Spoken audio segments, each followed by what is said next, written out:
Have you ever pondered over the intricacies of the world around us? How about the phenomenon where sweet and salt water meet but do not mix? It's a spectacle that's as captivating as it sounds, a marvel of nature that leaves us in awe. Imagine two vast bodies of water, each with its unique characteristics, one fresh and sweet, quenching thirst and nurturing life, the other salty and brimming with its own unique ecosystem. They converge, they meet, yet they remain distinct. You see, there's an unseen barrier that separates these two bodies of water, a barrier that maintains the individuality of each. Now, this barrier isn't a wall or a physical partition that you could touch or see. It's an invisible boundary, a transition zone where the waters meet but do not mix. Each body of water retains its own temperature, salinity, and density. It's a phenomenon that has puzzled thinkers and intrigued scientists for centuries. This is not just a fascinating occurrence, but also a crucial part of our planet's ecosystem. The fresh water from rivers and streams meets the salt water from seas and oceans at estuaries, creating a unique environment where diverse species thrive. It's a delicate balance, a testament to the incredible design of our natural world. But what's even more fascinating is that these two bodies of water, despite meeting, maintain their distinct properties. The fresh water doesn't become salty, and the salt water doesn't become fresh. They meet, they touch, but they do not mix. It's as if an invisible line is drawn between the two, a line that they do not cross. What's behind this intriguing phenomenon? What keeps these two bodies of water separate yet connected? It's a question that has sparked curiosity and inspired research. Now, let's delve deeper into this fascinating occurrence from a Quranic perspective. In the Qur'an, verses 55, 19, 20 mention the existence of a barrier between two bodies of flowing water that they do not transgress. This fascinating concept, the meeting of two seas yet the presence of a barrier between them, was initially puzzling to interpreters of the Qur'an. The Arabic word Barzakh is used to describe this barrier. It's not a physical wall or partition, but an unseen phenomenon that prevents the two types of water from mixing. Another Arabic term, Maraja, is used to describe the interaction of these bodies of water. It translates to, they both meet and mix with each other. This seems to contradict the existence of a barrier, doesn't it? Yet this is where the beauty of the Quranic perspective comes into play.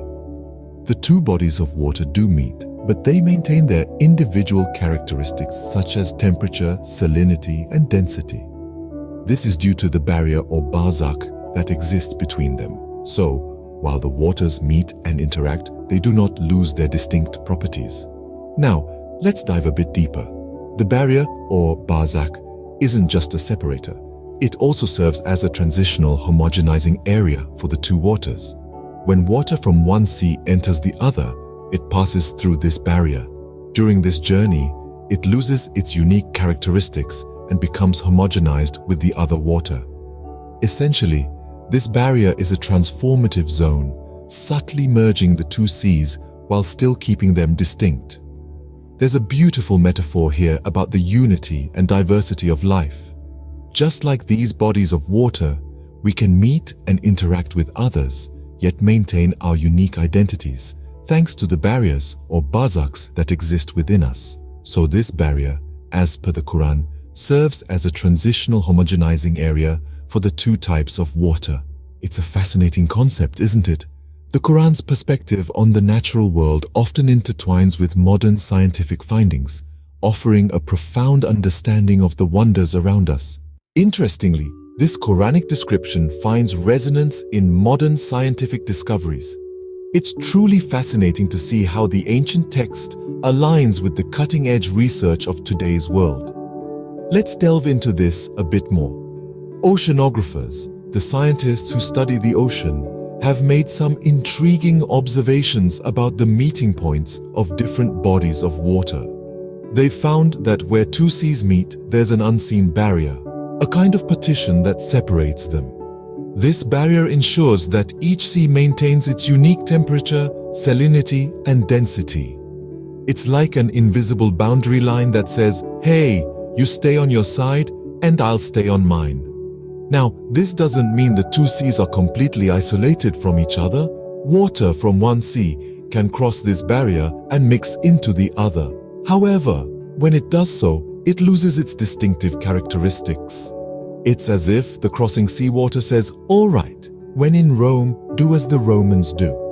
It adapts to the properties of the sea it enters, becoming homogenized or blended with the other water.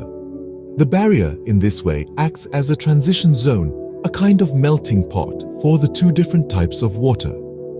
This phenomenon, as mentioned in the Quran, was further confirmed by Dr. William Hay, a renowned marine scientist and professor of geological sciences at the University of Colorado, USA.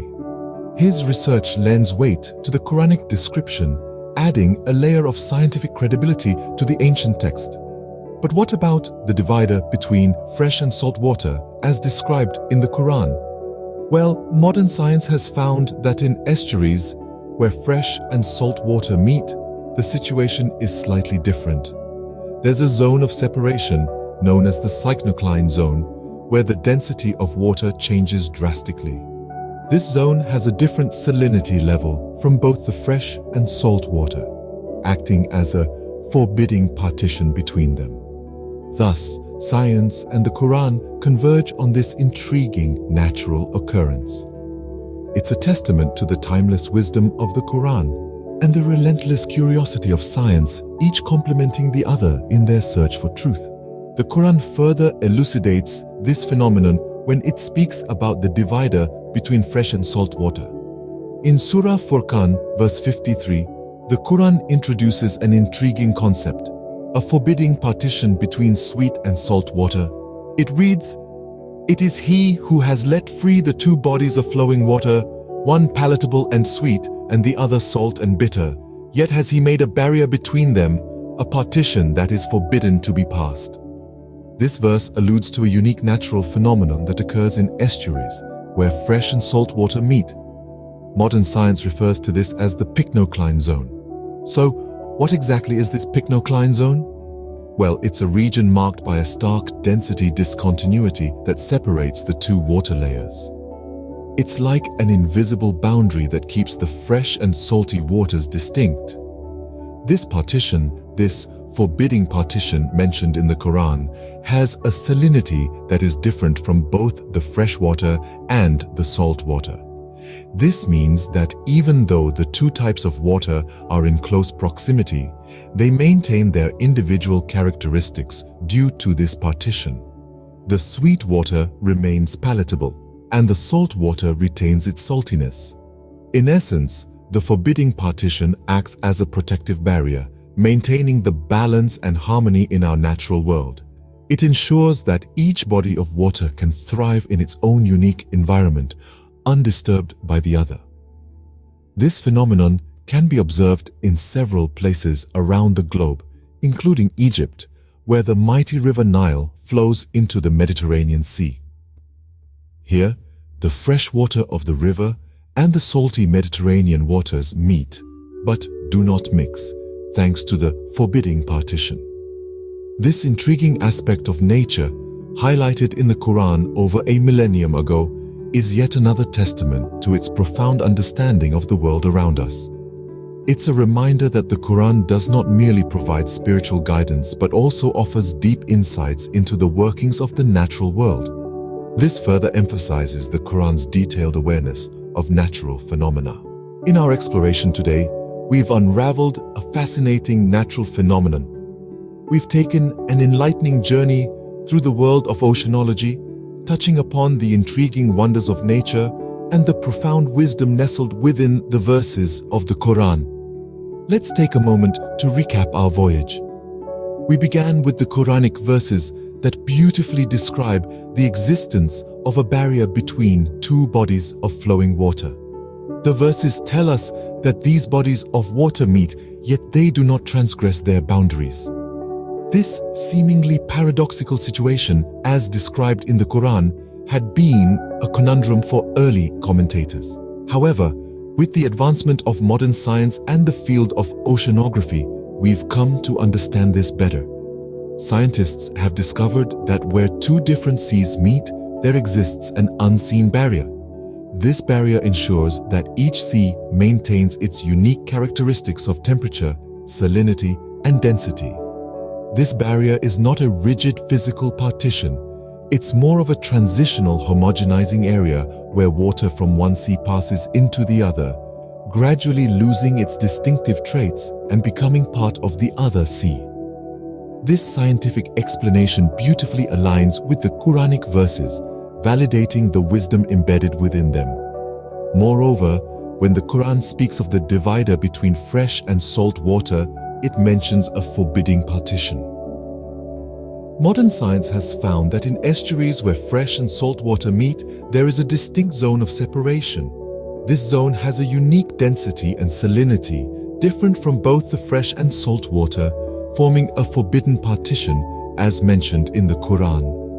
Whether you're marveling at the wisdom of these ancient verses or the scientific explanations, it's clear that the phenomenon of the barrier between sweet and salt water is a stunning display of nature's wonders.